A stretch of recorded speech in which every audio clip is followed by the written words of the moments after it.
single day, like I've always done and always will. Passing these bills on the floor, making yet another stand. Welcome to this week's edition of New York Now. I'm Chantel Destra. During the most recent legislative session, New York State lawmakers passed a bill meant to crack down on surveillance pricing in the state. This is when companies use a customer's personal data, including shopping habits, history, and location, to adjust prices on goods and services specific to that customer. The practice has sparked major controversy both nationally and in the state. Lawmakers and consumer advocates argue that the practice is predatory and causes consumers to pay substantially more when shopping. While the bill has yet to be signed into law by Governor Kathy Hochul, lawmakers and advocates are optimistic that New York will become the third state in the nation to crack down on the practice. Our Elise Klein has more on this issue in this next story. An algorithm can decide what content appears on an individual's social media feed based on tracking a person's data via code processing. This practice can also be used for personalized pricing. It's called surveillance pricing, the practice of using consumer data such as location, browsing history, purchase frequency, and even device battery life to set individualized prices.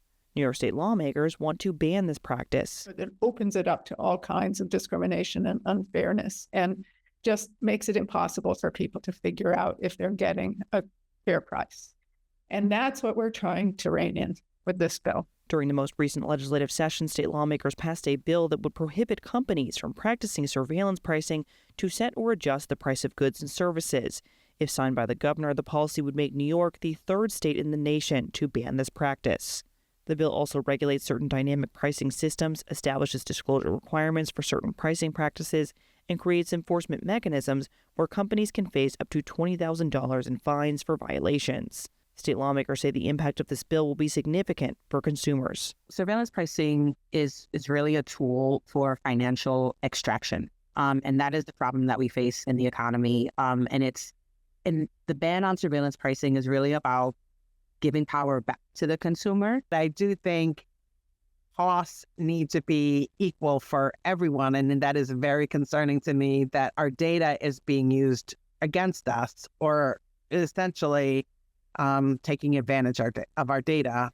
State legislative leaders who support the bill say this is about easing financial burdens on New Yorkers and cracking down on unfair business practices. The New York State Attorney General, also a supporter of the bill, said at a press conference on this issue, this practice is predatory and must be prevented from causing families further harm. We cannot allow corporations to squeeze out families for every last penny. We are seeing online retailers that charge first-time parents more for baby products simply because the retailers know that the new parents are likely to pay more. We are seeing seniors getting upcharged while ordering groceries on the same day that they receive their benefits. This online pricing model hits hardest where it hurts most: food, medicine, diapers, and other essentials. For many consumers, their main concerns seem to be increased prices and data privacy violations. For the consumers actually getting ripped off and everything else and taking their information, it's like taking someone's identity. It's not something I signed up to participate in. And if you want to live in a modern way in the modern world to a degree, you have to engage online, but I didn't ask to be surveilled that way. So yeah, it's really concerning. Other consumers say while they understand sometimes individualized pricing can mean individualized discounts, they still have concerns. I'm a free market guy, but I don't know if it's necessarily a level playing field when, it just doesn't feel like as a consumer, I'm playing with a full deck versus what's on the other end of that. And I, perhaps if I play the game, I can save a couple bucks, but it's not really a game I'm looking to play. And I just kind of feel like I'm going to be on the losing end of it. Consumer and Albany resident Seth Holbert says he worries this is an issue that will continue to cause problems instead of benefiting consumers. I think it's just kind of an excuse to just drive up prices and make more money. I really think it'll just get worse. That's, I think, one of the things that really worries him. Holbert says he supports a ban of this practice. I think it should absolutely be banned in New York, countrywide, if we could. Other consumers also say they support state lawmakers banning this practice. It's protective of constituents and consumers, and if the government's for anything, that's what it should be for. Big retail, tech, rideshare, travel, and financial institutions nationwide have faced increased scrutiny on this issue. A recently filed class action lawsuit in a federal court in New York pushes back against surveillance pricing. The lawsuit filed by New York resident Andrew Phillips on behalf of himself and class members alleges the airline company JetBlue engaged in surveillance practices by using consumers' personal data to set ticket prices. The lawsuit highlights an example where one customer claimed on social media their ticket price increased by $230 in one day. JetBlue has since deleted their response on X. Blake Hunter Yagman, an attorney for the case and a data privacy lawyer for nearly a decade, says when he analyzed the back-end code of JetBlue's website, he found concerns. I realized that they're not just analyzing the amount of sessions that you've been on their website looking for a particular flight, but they're looking at things like behavioral analytics, like what they call like an empathy category is, and make conclusions about your psychology and what your elasticity would be for buying a product. There's also conclusions that it was making about how much that it could charge you beyond the normal price based off of your IP address, and those conclusions that it was making in terms of behavioral analytics. The lawsuit also alleges JetBlue shares customers' data with a company called Pros Holdings, which uses an algorithm to set pricing. A spokesperson from JetBlue said in a statement sent to WMHT that JetBlue does not use personal information or web browsing history to set individualized pricing, and the highlighted issue on social media was simply a mistake from a customer service crew member. In an internal note obtained by WMHT, the CEO of JetBlue conveyed the same message to crew members, explaining fares change based on inventory changes. This specific issue has also gotten the attention of federal representatives. In 2024, the Federal Trade Commission issued orders to several companies, including Pros, seeking information about surveillance pricing. WMHT reached out to Pros for a comment on this issue, but they did not respond despite multiple attempts. Last year, the FTC released an interim report showing findings that retailers frequently used customers' personal information to set tailored prices for goods and services. Some state lawmakers who support the bill are hoping that if this bill is signed, it will influence other states and potentially national policy. Once we get to a good place here and hopefully have a bill signed, a lot of states look to New York. A lot of states look to, these bigger population centers, especially as it relates to consumer protection. We're often at the foreground, not the background. However, the bill wasn't met without challenges. State lawmakers across the aisle, as well as business groups, opposed it. Penalties were $5,000 to up to even $20,000. They were very significant penalties. And my concern is in these situations, no matter how much you find these really huge conglomerate companies, that they're just going to pass it off to the consumer. Heather Mulligan, president and CEO of the Business Council of New York State, says they don't support the bill because they feel it will end up hurting consumers via individualized discounts.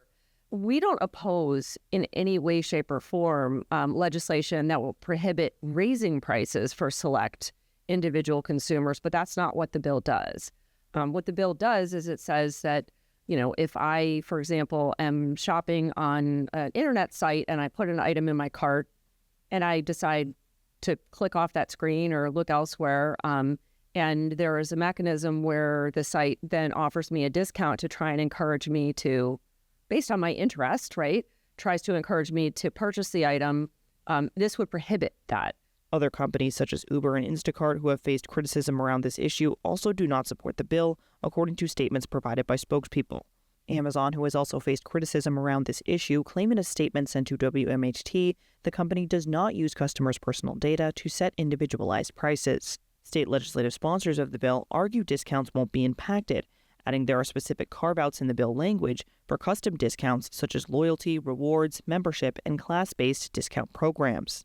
And we did a lot to make sure that they can offer the discounts that they want to offer, except these particular kinds. This bill does not take away the consumer's ability to have discounts or the business's ability, the corporation's ability to provide discounts. We've made very particular exceptions here. Individualized discounts or targeted promotions based on the use of personal data are also widely unpopular among consumers nationwide. According to a 2025 Consumer Reports survey, 76% of shoppers oppose the practice of using personal data and information to set discounts. Grace Getty, a senior policy analyst at Consumer Reports, stresses all the bill does with discounts is put criteria and guardrails around the use of personal data. So some of the criteria has to do with like disclosing the discount or the terms and condition of the discounts, just like some basic transparency. Another has to do with, if a company wants to use your shopping history to inform a discount, it can't combine that data with a whole bunch of other data about you and use it as part of like a big invasive profile of you. It has to just use your shopping data. Advocate groups like AARP say they would not have supported the bill if it didn't have carve-outs for discounts. Right. AARP would have never supported this bill if they did away with that. But they're not in the bill. They're carved out. Getty says for consumers, if this bill is signed, it will mean more fair and transparent pricing. They will be able to trust that the price they're seeing isn't based on, isn't higher for them based on their search history, what they were just Googling for, or whether or not they checked the price for that item last week. Some economic experts say if signed, this policy would mean eliminating restrictions this practice puts on the market. They are kind of monopolizing.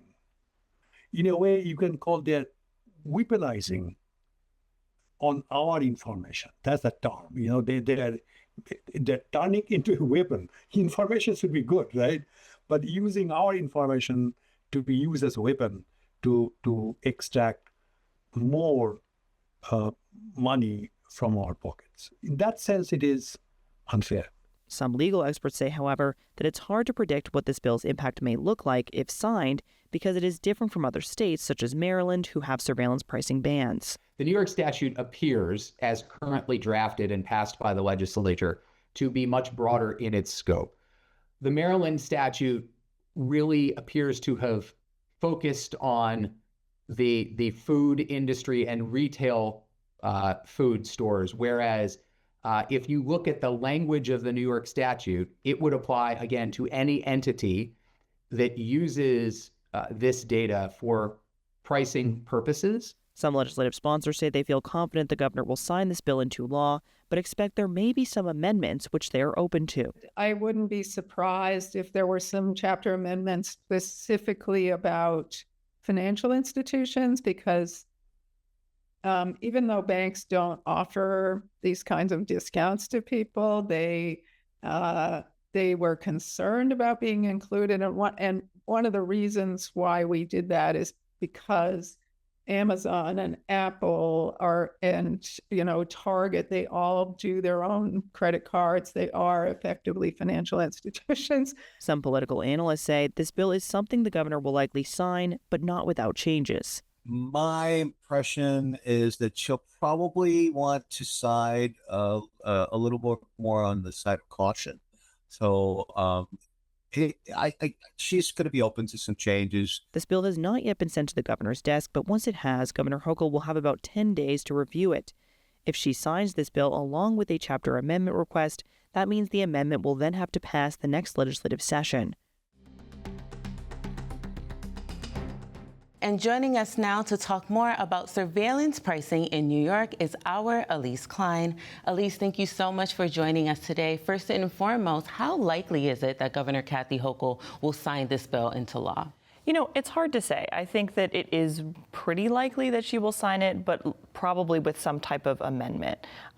Last year, she signed a bill to require companies to disclose when they use algorithmic type pricing. So that kind of points to this is an issue she is likely to support, but based on what lawmakers told me, it seems like there might be some differences in terms of who should be excluded from this type of legislation, like financial institutions, for instance. But a lot of lawmakers kind of have a difference of opinion in terms of who within that scope of financial institutions, because companies like who have a credit card or some type of other financial like Google Pay, things like that, can define them as a financial institution. So that kind of broadens the scope a little bit of who is considered a financial institution. So there might be some difference of opinion there, I think. Yeah, what are you hearing from lawmakers and advocates about their current conversations with the executive chamber on this? So they seem to feel pretty confident, but they feel very strongly that there is going to be some type of chapter amendment process, which means that the governor is going to request whatever amendment she wants to see to the bill based on their negotiations they're having, and then they will have to then go and sign it or she signs it based on it'll have to then pass again with an amendment. Right, absolutely. And if the bill is passed, what are the costs associated with it for the state? Well, the bill lays out that the cost will be pretty minimal. Within the scope of, and some of the enforcement fines are also like not really that large. They're like $5,000 for the first violation and then like $25,000 for the second. But the bill had laid out that it won't be too large in terms of the scope and enforcement process. The Attorney General, I believe, would handle that. Yeah, so would the companies then have to go through like a reporting process to the state agencies or the executive chamber to ensure that they are in compliance? Yes, and it gives them also a timeline to adjust. I believe it's about 6 months or so. Okay. So they have basically a time to adjust. If it is signed, they have a time to kind of figure out how to comply with the regulations. Okay. And if Hochul does not sign the bill, what are you hearing from advocates about their strategy to ensure that this makes it over the legislative finish line next year? I know things, certainly are super busy on Planet Albany, right? So how are they ensuring that, for example, the budget doesn't take up all of the attention next year? I think that it will be similar to what they did this past year. They will continue to push.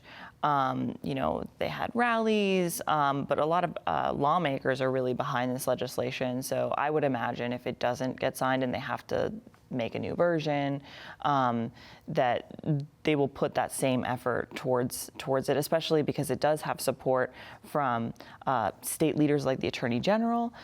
She was at a rally this past year. I imagine she will ramp up her efforts as well to continue to advocate on behalf. And I think having like a state leader behind legislation really does make a difference. So I think maybe that will sway Governor Hochul as well. I don't know. We'll have to see.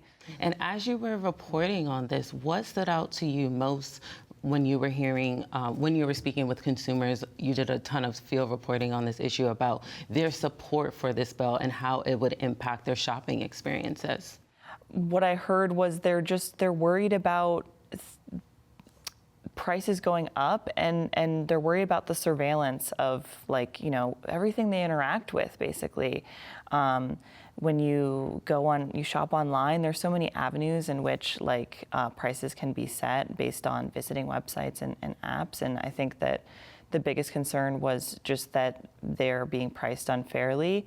And I heard some consumers say that while they understand some, and in the positive end, sometimes that can mean a more of a tailored discount for consumers. However, they don't feel like they want to play the game because they feel like it's going to end up just sort of hurting them in the end. It's not going to really be that beneficial for them.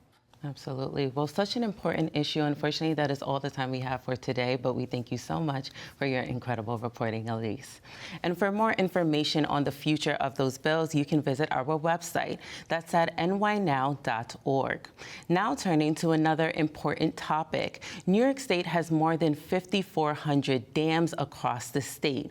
While many of the dams are essential to flood control, there are several that have been deemed hazardous. In this next segment, David Lombardo of WCNY's The Capitol Press Room sat down with Laura Rabinow of the Rockefeller Institute of Government for a dynamic discussion on the state of dams in New York. Here's that conversation.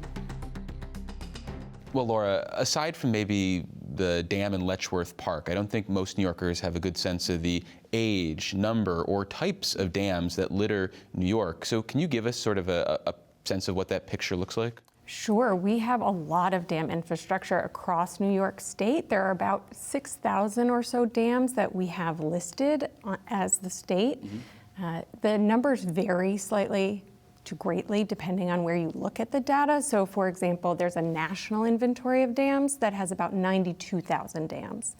In that inventory, New York only has about 1,600 dams. That's because a lot of our dams may not meet the criteria for being included, size, hazard level, et cetera, right? But we have about 6,000 according to state data. Okay. There's also likely another number of dams that we do not have within that data set as well that researchers are working to identify and locate and map continually. But there are about 6,000. Of those 6,000 that we do have, the average age is around 87 years old. That's quite old. It's about 20 years older than the national average. We are an old state. We are an industrialized state. And a lot of our dam infrastructure goes back a long, long way. We have dams on record as old as 1699 today. So that's quite old. And then in terms of size, I think a lot of our popular imagination probably cultivates ideas and images of like Hoover Dam in the Southwest. Very large, it's like 700+ foot dam. On average, our dams are about 15 feet tall, right? So much smaller, much, much smaller. And what sort of role do these dams potentially play across the state if they are small dams like you're talking about and not the Hoover Dam or the dam that Richard Kimball jumps off of in The Fugitive? Yep. So they play a lot of different roles in our communities across the state. Sometimes recreational facilities, right? They may have an aesthetic value for folks. They may provide for a drinking water reservoir. They may provide for flooding control or energy production. So many different reasons, and some of these may be historical or legacy reasons that are no longer in use or productive. Well, in addition to, as you pointed out, New York having on average older dams than the national average, you also note in your report that there's an increasing number of dams that are classified as high or significant hazards. What is the significance of the status quo, and should we be putting out an alert right now, viewers, or is that definition and those words maybe have different meanings than what they might sound like to our ears? Yeah, no, and not to scare anybody. Sure. That's for sure. So there are That's a couple. For ratings week. There are a couple different classifications, right? One is a hazard classification, and one is a condition assessment. Okay. The hazard classification says if something happened, the impact would be, and then says the severity of that impact. The condition assessment says this is the state it's actually in right now, right? So is it likely to even happen? And so I think it's important to kind of separate those things out. Just because something is higher hazard doesn't mean that something's not in good condition. However, I would say of the 6,000 dams that we have, about 4,500 are low hazard, about 1,000 are intermediate or high hazard. Again, that doesn't mean they're in poor condition, but some of those have noted deficiencies. So we're thinking then about 300 or so that might have more noted deficiencies. Those should be, of concern to people. I can't tell you where each one is across the state, but I know that there's been renewed effort, particularly since 2010, when we looked at our laws and regulations around dams, to make sure that we're getting more recent condition assessments of these dams. And right now, what is the state's oversight role, or what sort of resources are being dedicated to this work? Because in your report, you noticed that a state like our neighbors to the east, Massachusetts, have a dedicated team of people working on something like this. So what does New York's response look like? We had about 7 full-time staff prior to more recent legislation. We now have about 9 full-time staff across DEC. That, however, I think doesn't reflect maybe the larger number of dams that we have. So Massachusetts, as you noted, by comparison, has about 25 full-time staff members. They have about half the number of dams in their state that we have in New York. So one of the recommendations that we had in our report, in speaking to a number of stakeholders that work on dams, dam owners, regulatory staff, nonprofits, engineering firms, was to have a dedicated team, as they do in Massachusetts, so that we're centralizing that kind of institutional knowledge and providing more resources to support dam owners and communities as they navigate these processes. Yeah, and so while it sounds like it's important to have a strong and present state presence, there is, as you pointed out, a lot of flexibility or variance in how dams are used. So does that mean you need to have sort of a flexible or, I guess, case-by-case approach to the future of all these dams? Because while it may make some sense to get rid of some or modify others, it seems like the dams do work in certain communities. Yeah, absolutely. Every community is going through its own set of factors that it needs to weigh. That said, in terms of restoring connectivity and looking at it from an ecological restoration perspective, if what we want to do is have more river miles, right, that are connected, what we found through our conversations with stakeholders and working across states is that putting a priority on dam removals was an effective way to do that, right? So states like Massachusetts, since you mentioned it, sure. That prioritize removals have had greater success at removing them. New York takes a pretty neutral position, right, that says here are all of the options, whichever option you want to go down, that's fine. And that still may be fine, but you can prioritize which of those we might get a better cost benefit out of in the long term from both a cost perspective and an ecological benefits perspective. Well, unfortunately, that's all the time we have for this conversation. Laura, thank you so much for visiting us in the studio. I really appreciate it. Thank you. Appreciate it. Well, that does it for this edition of New York Now. Thank you for tuning in, and see you next week.